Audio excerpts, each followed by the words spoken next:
Okay, so welcome back to another video at sa video na ito, tuturuan ko kayo paano mag-edit ng videos gamit ang Adobe Premiere Pro.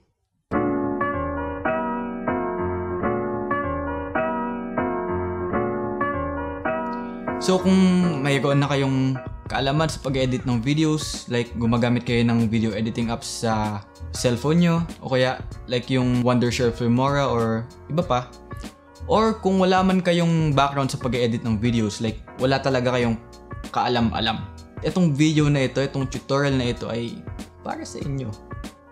Pero kung marunong na kayo mag-edit gamit ang Adobe Premiere Pro, next video na lang kayo. So actually, ang tutorial na to is part 1 pa lang ng series of tutorials na gagawin ko. So make sure to subscribe at notification bell icon, alam nyo na yan, para ma-update kayo kung kailan yung next na video sa series na ito. So, bali ang gagawin natin is baby steps, okay? Kasi nung pinanganak tayo, baby steps din naman, di ba? So yun, baby steps. Ito yung part 1 ng video. Tandaan nyo yan.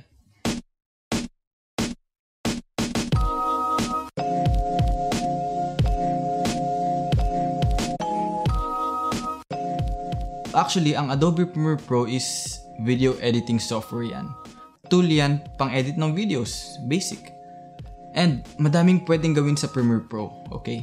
Hindi lang siya yung nakikita nyo pang combine.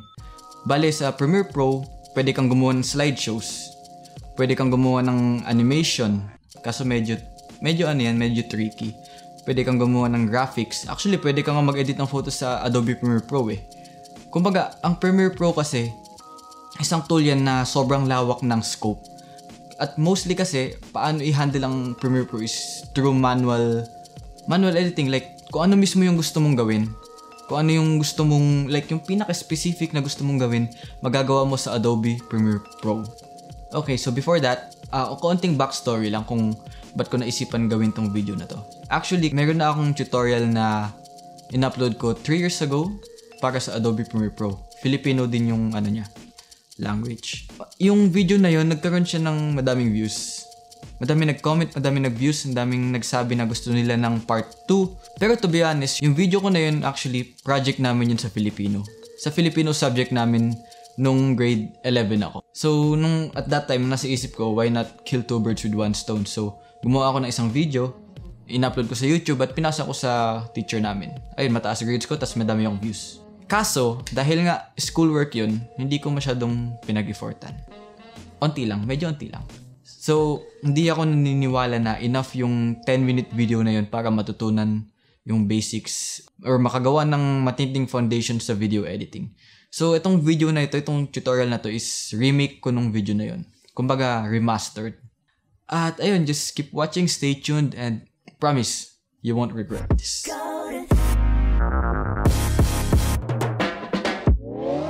Okay, so tayo ay magsimula. So, unang-una, bubuksan natin ang Adobe Premiere Pro. Ito yung icon niya kung hindi nyo alam. Kung gusto nyo, i-search nyo din, Premiere. Ito lalabas. Ang version ko is Premiere Pro 2018, CC. So, yung tutorial na to, kahit hindi siya 2018 version, kahit ibang version, makakatulong pa din naman. Kasi yung tatalakayin lang naman natin yung parang foundation, yung basic, yung paano maglagay-lagay, ganun, paano yung logic, yung concept ng buong editing program na to. So, ayun, unang-una, ito yung makikita natin sa startup screen ng Premiere Pro. So, ayun, next lang natin yan. So, yan. Ito yung start menu. So, ayun, tayo, new project. Yan. So, dito sa new project, makikita natin yung name.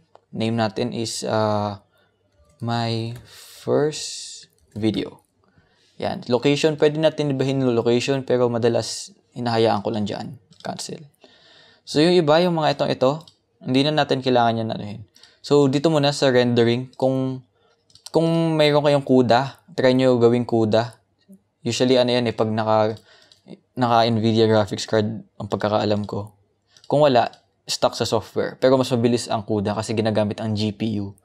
So, isa-isahin natin. So, ito sa pinakataas, file, edit, clip, sequence. Na yan? Parang basic na yan sa mga Pag mag-new kayo, dito, file, new project. Kung mag-open kayong project, open recent, ganun, close project, close all project, save as, exit, export. Dito yung pag gusto nyo nang gawing video yung pag gusto nyo nang gawing MP4 file or kung anong file yan. So, dito muna tayo sa interface, no? Sa interface nung software. So, ito yung pinaka-basic, pinaka-normal, yung default na interface. 4. Yan. Kung wala kayong nakikitang ganyan, punta kayo sa Window, Workspaces, Editing. Editing yan.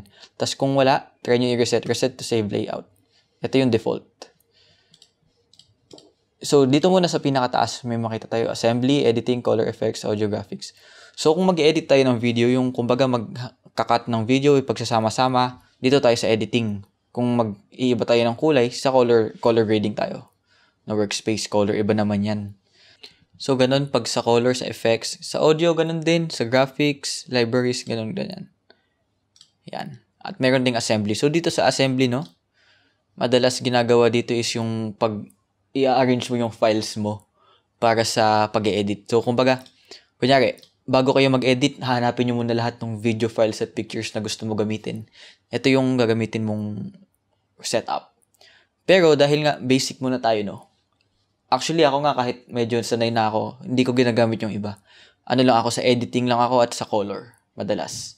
So, I suggest na kung starting pala, dito lang tayo sa editing na workspace. Ito yung pinaka-basic talaga. So, ngayon meron tayong 4 dyan. 1, 2, 3, 4. Okay, so dito sa una, no? Itong sa left side. Itong left side na to, meron siyang 4 din, no? Itong una, source. Tapos effects control, ganyan. Dito yung program. Sa right side, ito yung, dyan yung, makikita mo dyan yung final output. Kumbaga yung sample nung final output na in-edit mo. So, saan mo i-edit yun? Dito sa timeline. Dyan mo i-edit yun. Ano yung in-edit mo dito, tapos play mo, dito lalabas. Kumbaga, ito yung parang final output pag in-export mo na siya as a video. Ngayon, dito naman, meron ding iba-ibang file, iba-ibang tabs.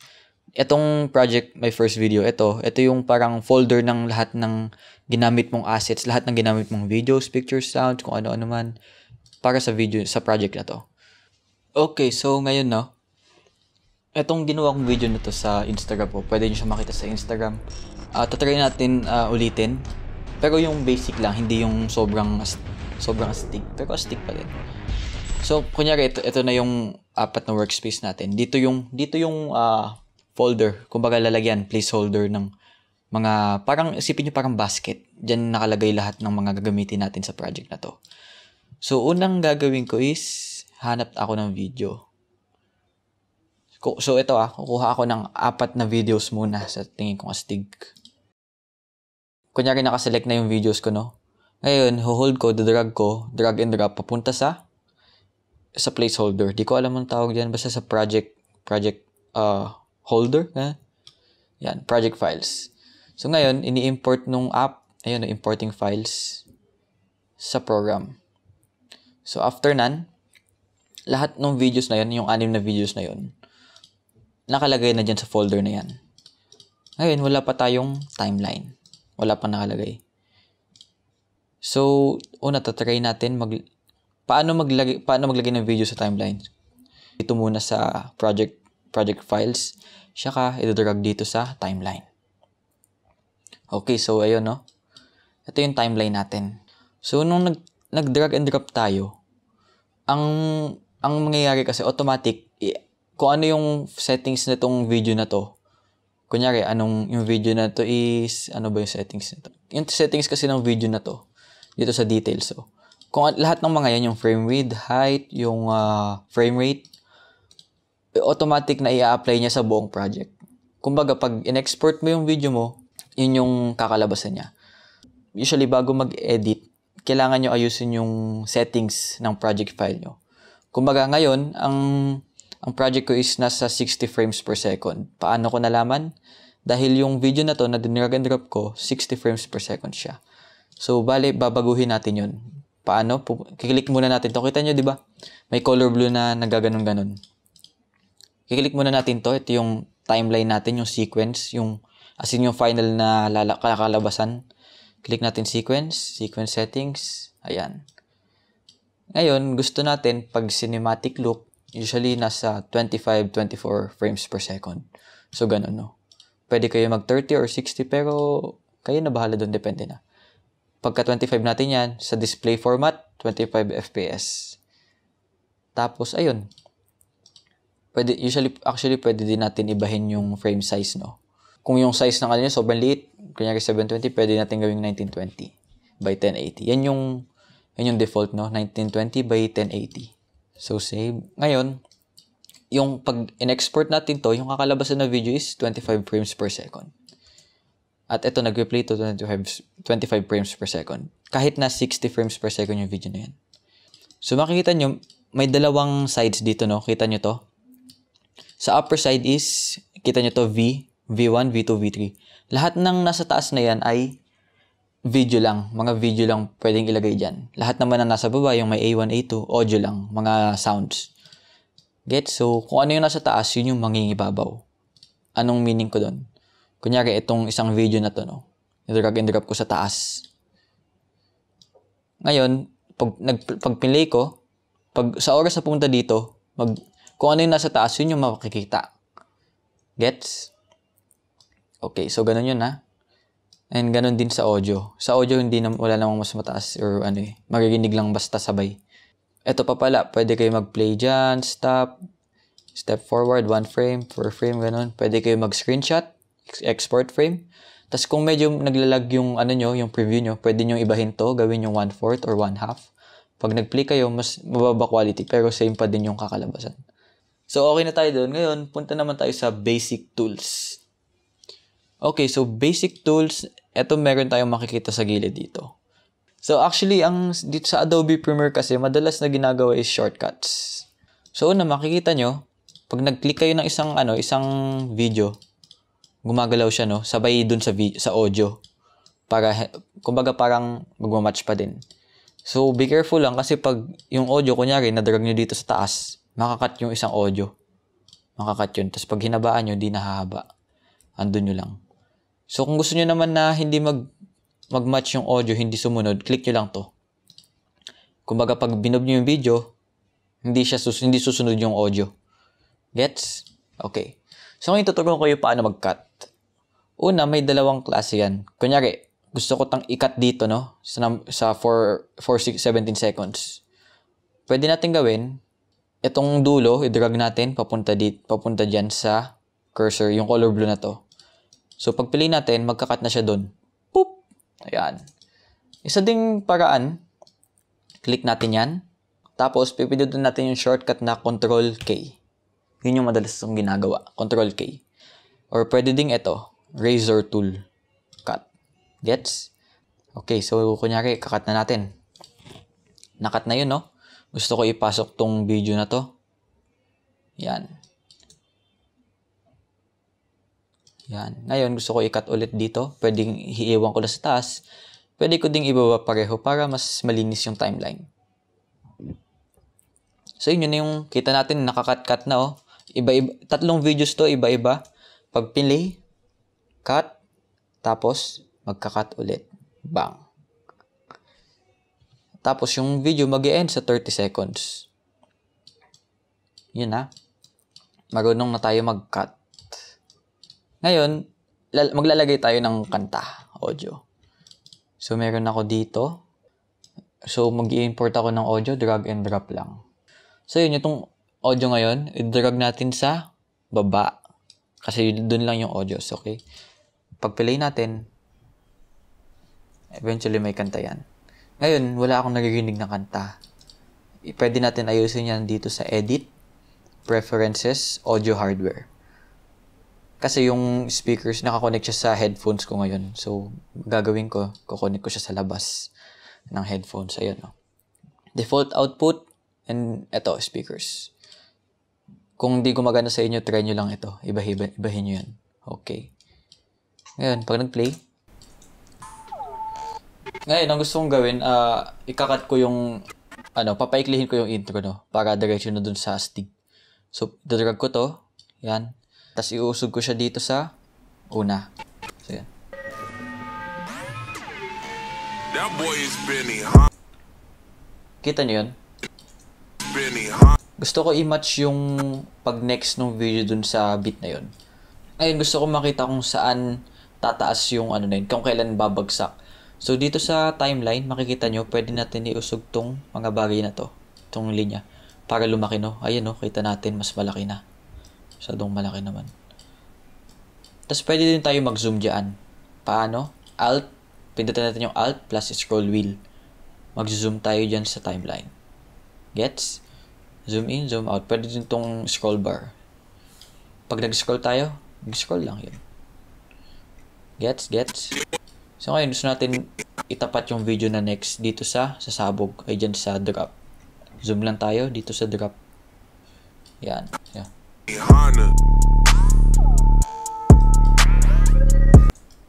Yun. Tapos ngayon, gusto ko pahabain yung second clip. Habaan lang natin kung kahit saan.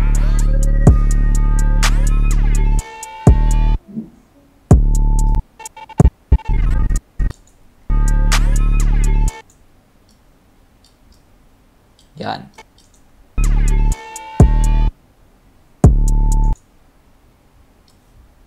Lalagay pa ako isang clip. Ayan, no? Drag ko lang. So ngayon, tingnan nyo, pag magdadrag ako, mahirap siya ilagay kasi nga matatanggal yung ibang parte ng video. Ginagawa ko, drag ko dyan. Tapos, pagka-drag ko dyan, ilalagay ko lang to. Ayun. Yun. Ngayon, may mga times na ayaw natin yung audio ng video na yun. Pwede nating i-right click. Click yung unlink. Ngayon, hindi na siya nakakabit dun sa audio. Pwede natin i-delete yung audio. Ayun. So yun, paiklihin natin. Lagyan natin sa baba.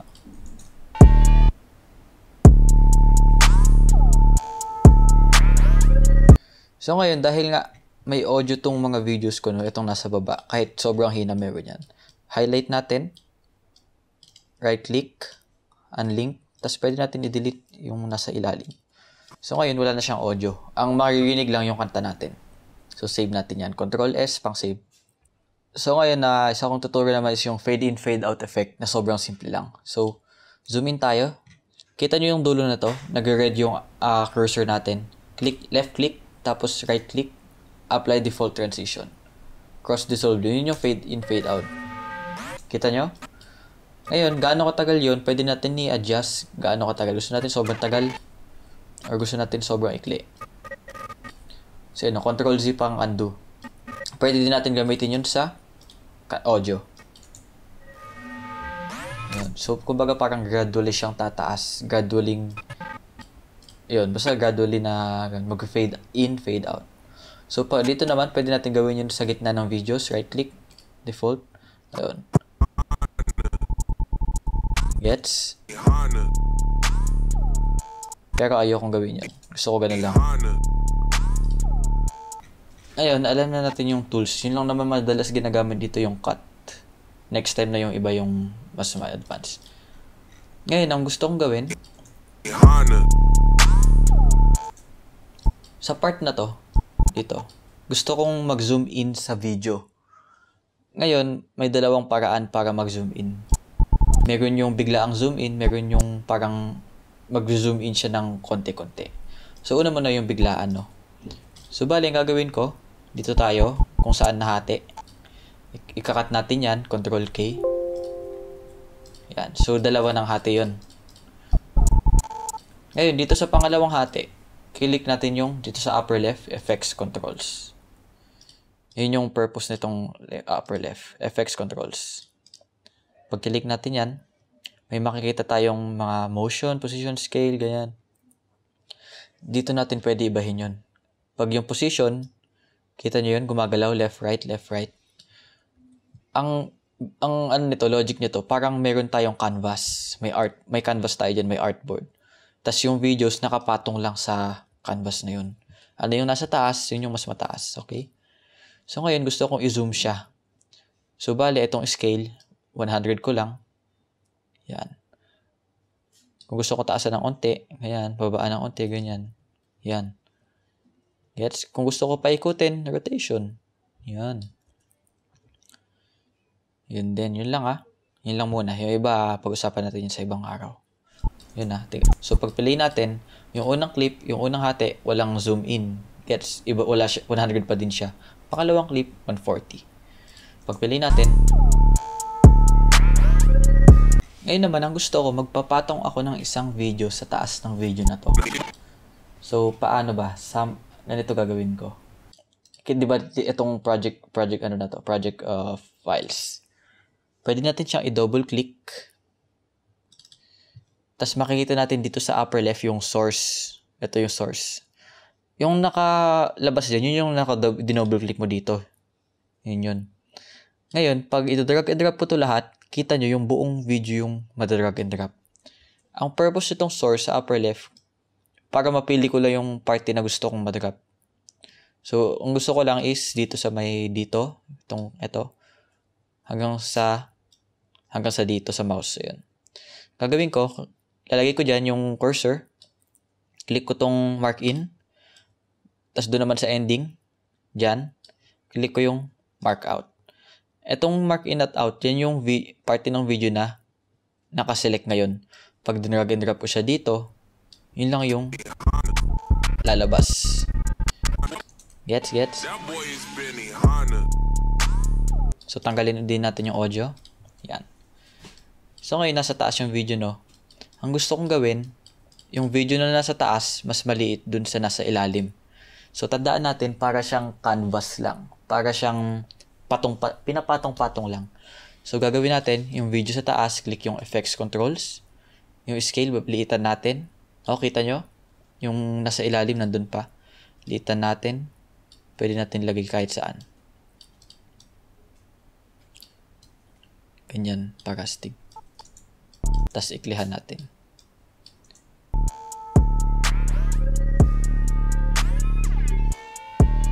Kung gusto nyo gumawa ng parang reaction videos, ganun yung gagawin nyo.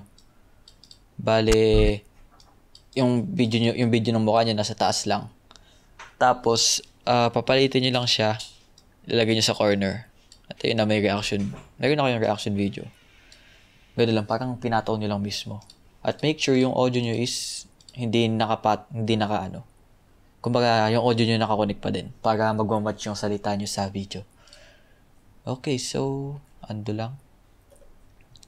So, kung gagawa tayo ng slideshows, no, yung sobrang simple lang. Sabi ko kanina, pwedeng mag-edit ng pictures dito, ganyan.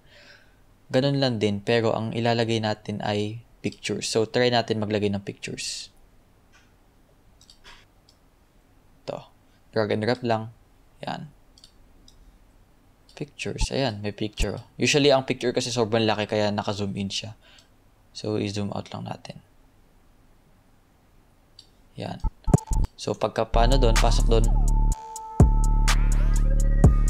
Yun na. So, lalagay ako ng 3 picture sa dulo para lang may pictures tayo na nakasama. So, yun, lalagay ko yung dalawa. 1. Kakat ko dito sa spike ng audio kung saan nastig. 2. Yan, pagpapalit ko na lang. Yan lang logic no? Save.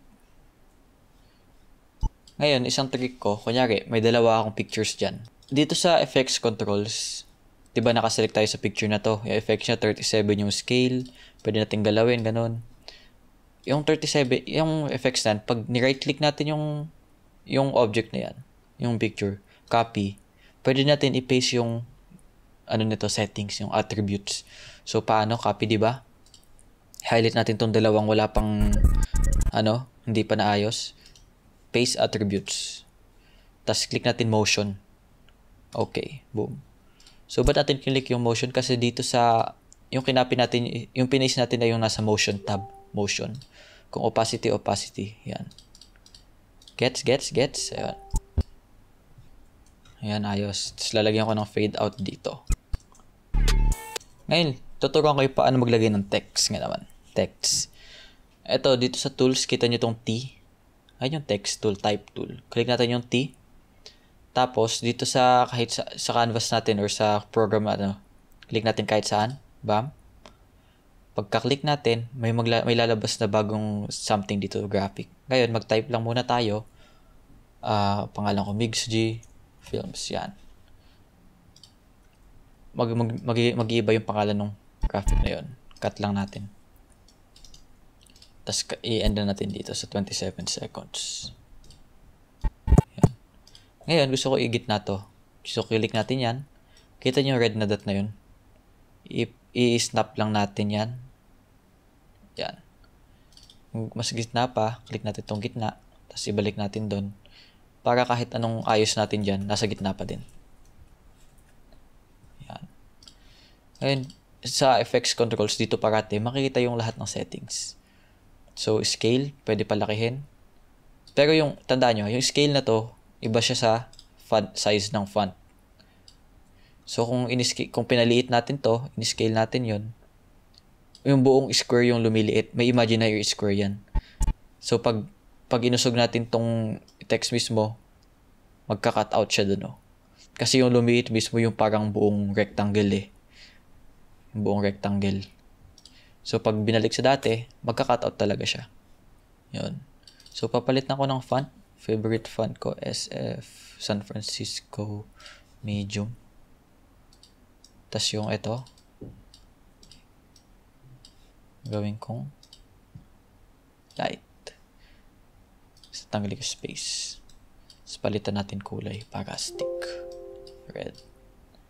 So, bali lahat ng ine-edit natin, yung ginagamit natin sa video na pang-edit, yung mga chuchu-chuchu na settings, pwede yan i-apply sa pictures. Halos pareho lang naman. So, ngayon, dito sa pictures, tuturuan ko kayo yung paano mag-zoom in, zoom out. Ngayon, dito papasok yung keyframing. Ang keyframing, kumbaga, ang video kasi nagko-consist ng madaming frames. Ayan, pag ginamit natin yung arrow keys, 1, 2, 3, 4. Iba-ibang frames. Isa-isang frame yan. Frame by frame. Ang keyframing, bale, dito sa effects control, ang keyframing is itong button na to, toggle animation. Meaning, pag tinagal natin yan, bang, magkakaroon siya ng keyframe yan kung saan nakalagay yung pointer. Tapos yung actual settings na nandyan, yun yung ma-apply dun sa keyframe na yun. So, kunyari, usog natin to. Lagay natin sa parting yan. Pag iniba natin to, kunyari, ginawa natin 45. Bang. Nakita nyo, nag-zoom dito. So, yung settings dito sa una is 37. Yung settings naman dito sa isang keyframe na to, 45. Ngayon, sa gitnanan, magbabago yung keyframe. Tingnan nyo pag ni-left ko, 44. Yan. Kumbaga nag-automatic siya. So, pag play natin yon, gets? So, para siyang nag-zoom in. Nag-zoom in talaga yan. So, ngayon, dahil gusto natin hanggang sa dulo, kasi pag play natin hanggang doon lang, isagad natin yung last keyframe sa dulo, which is mag-e-end dito sa kung saan nag-end. Pag play natin, ganun lang. So, ngayon, copy-paste, paste attributes sa dalawa, motion. Okay. Hanep. Pwede din natin lagay sa texture kung gusto natin. Bang. Kasi sobrang late na. Basta pwede din yun. At sa video, kahit saan. Doon sa toggle animation pala, pwede din natin pagalawin ang mga bagay-bagay. So, dito sa dito tayo sa isang na to. Scale natin, itong position natin, kita na, may toggle animation. Tinaggle animation ko dyan, tapos nilagay ko sa una. So, ngayon, pag nag-iba ako dyan, kunyari, ginanong ko dito, yung keyframe na yon, yung settings na tinype ko dito or ginalaw ko, pupunta dito. Gagawa siya ng keyframe na bago. So, pag play natin, para siyang gumagalaw pa right. Ngayon, gusto ko hanggang sa dulo, sagad natin. Yan. Ganun lang, ganun. So, ayun, so far, lahat ng tinuro ko ngayon, parang, kung alam nyo lang yan, ang kasi sa video, ang importante is yung paano ka gumawa ng story. Kumbaga, hindi yung, ang cliche kasi, kung paano mo buuin yung thought, yung idea, at ipe-present sa mga tao. So, kahit yung video mo, puro cuts lang, basta yung video mo is maganda yung pagka-video mo, tas sakto sa bagsak ng kanta, enough na yun para mapa-wow yung mga tao. So, ngayon, exporting naman. So, kunyari, itong video na to, okay na. Gusto na natin i-save. Gusto na natin i-upload sa YouTube, sa Facebook. Bago lahat, i-click muna natin dapat nakaklik yung timeline. Dapat naka-blue yung yan. Tapos, pupunta tayo sa file, export. Yun yung kanina ko pang sinasabi, export media. Ngayon, lalabas tong export settings na to. So, una, format is H.264. H.264 muna. Yun yung pinaka-basic. Tapos, preset. Pwede kang pumili dyan kung anong gusto mo. Pero di ako pipili. Custom tayo. So, ngayon, itong output name. Click natin yan. Lalabas to. So, dito, pwede natin ibahin yung pangalan. Save natin sa desktop. Ay sa doc. Videos. First video.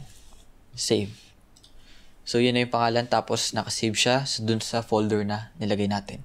Ito yung summary. Ngayon, punta tayo dito sa baba. Meron tayong apat. Effects, video, audio, multiplexer, caption, publish. Ito, di ko ginagamit yung iba. Dito lang ako sa video as in. So, basic video settings. So, di ba kanina sa sequence settings, inaba natin yung frame rate. So, kasi kung hindi natin naiba yun, kailangan natin ibahin dito. So, ayan. May chance pala tayong ibahin. Pero mas okay yung iniba na mismo sa sequence settings. Kasi madaming pwedeng gawin dun eh. Pwede ding mag fast forward, mag slow mo, ganun. Ayun dito Frame rate, hayaan natin 25. Field order, progressive, yan, PAL, profile. Kung nag-edit tayo ng 4K or medyo mas mataas, pwede natin gawing high. Tapos yung level, gawin natin 5.1. Pero kung di naman, kung 1080 lang, or i-upload yun lang talaga sa main lang at 4.1. So, default. Ngayon, render at maximum depth para mas quality. Ngayon, ito naman, bitrate encoding. Usually, 1 pass, okay na. Pwede rin tong 2 pass. So, target bitrate, no? Etong target bitrate, yan yung nagde-define kung ano yung size ng file mo. Ito yung estimated file size sa baba. Pag tinaasan natin yan, mas tataas. So, pag sa YouTube, usually is 14, tas maximum is 16. Pero kung gusto mo mas high quality, usually, minamatch mo dapat ang target bitrate mo sa bitrate ng videos mo. So, ano meaning ko? Punta tayo sa isa kong video dito. Yung isa kong in-import. Lahat naman to same lang ng settings ata. Ito, kunyari ito. Right-click natin, no? Properties. Details. Makikita natin yung bitrate is nasa 26,000. Kung ganun, ang target bitrate natin, pwede natin gawing 25 para pinaka-max na quality. Tas 27. Kasi over than that, parang hindi na advisable, no? Kasi yung bitrate naman ng mismong video file mo is nasa 27 lang. So, ganyan, pag 4K, medyo mas mataas. Minsan, umabot sa 100. Ngayon, pag nasa pag nasa main, level 4.1 main ka, hanggang 50 lang yan. Pag mas mataas pa. Okay, so 14 at 16 tayo pag sa YouTube. Use maximum render quality, yes. Keyframe distance, wala na yan. Video sphere, wala na. So, ngayon, pagka-export, ilang seconds yan. Mag-encode naman. Pag yung laptop nyo is walang dedicated graphics card, usually mas matagal pa yan. Pero kung meron naman, medyo okay naman. Yung luma ko kasing laptop, 20-minute na video, umaabot 1 hour. Real talk lang. Pero madami kasing edit yun. Mga zoom in, zoom out, kung ano-ano. Okay, so na-export na natin, no? Ngayon, punta tayo saan yun? Sa videos. So, open natin.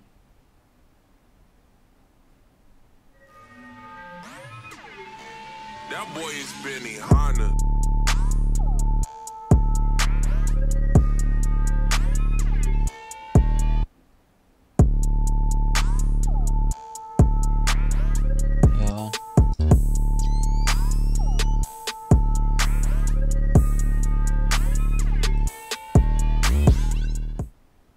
Yun. Kita nyo yun. Yun na yun. May video na kayo. Kung sobrang simple lang yung ginagawa nyong video, yung cut lang, vlog.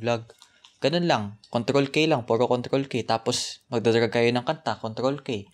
Tapos, right-click nyo yung dulo. Apply default transition para may fade. Tapos, maglagay lang yung text. Kung maglalagay kayo ng sound effect, hanap lang kayo ng sound effect, no? Tapos, i-drag and drop nyo sa timeline. I-match nyo kung kailan nyo gusto mag-play. Tapos, ayun. So, ngayon naman, yun na tapos na yung part 1. So, yun lang. Lahat ng tinuro ko ngayon sa first episode sa video na to is kayang-kaya nyo gawin tong ginawa ko. ang nagmamatter talaga yung thought kung paano mo ipoportray yung gusto mo. Yun nga, sabi ko nga, ang Premiere Pro is tool lang yan. Ang mismong mastermind sa gawa mo, ay sa magandang gawa, ang mismong mastermind nun is ikaw mismo. So, yung thought mo, yung story mo, yung ano gusto mo iparating, ikaw na bahala. Kumbaga, gagamitin mo lang to. Ayun, thank you guys for watching yung unang episode nung series ko. So, thank you guys for watching this tutorial. Tapos sana at least naintindihan nyo kahit papaano. Sobrang basic lang talaga yung inano ko. At I believe na makakatulong to para mag-start ng matinding foundation sa pag-edit ng videos. Kasi actually lahat ng to enough na ito para makagawa kayo ng astig na video. Hindi nyo naman kailangan ng magandang camera, ganun yung thought lang talaga. Saka magandang lighting, yun. Yun. So, ayun, thank you guys for watching. Make sure to subscribe at click nyo yung notification bell icon para ma-update kayo kung kailan yung next video.